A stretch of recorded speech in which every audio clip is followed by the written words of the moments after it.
بسم الله الرحمن الرحيم نون والقلم وما يسطرون ما أنت بنعمة ربك بمجنون وإن لك لأجرا غير ممنون وإنك لعلى خلق عظيم فستبصر ويبصرون بأيكم المفتون إن ربك هو أعلم بمن ضل عن سبيله وهو أعلم بالمهتدين فلا تطع المكذبين ودوا لو تدهن فيدهنون ولا تطع كل حلاف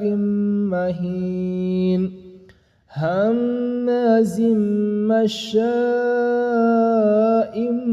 بنميم مناع للخير معتد أثيم عتل بعد ذلك زنيم أن كان ذا مال وبنين إذا تتلى عليه آياتنا قال أساطير الأولين سنسمه على الخرطوم إنا بلوناهم كما بلونا أصحاب الجنة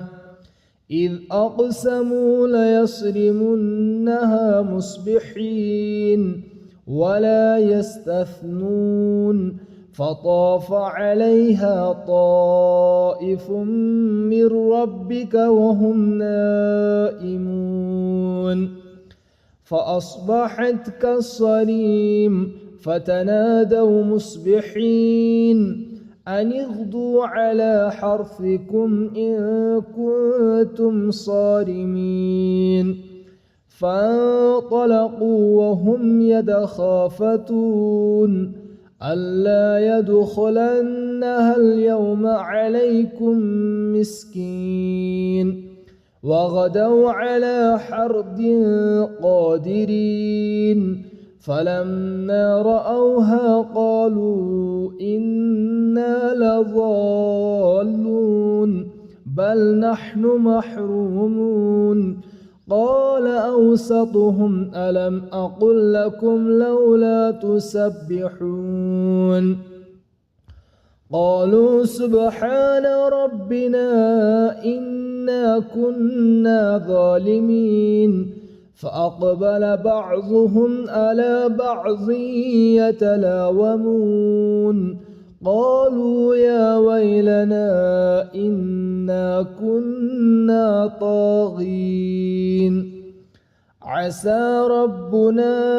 أن يبدلنا خيرا منها إنا إلى ربنا راغبون كذلك العذاب ولعذاب الآخرة أكبر لو كانوا يعلمون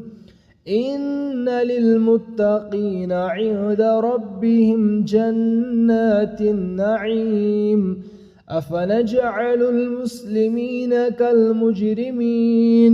ما لكم كيف تحكمون أم لكم كتاب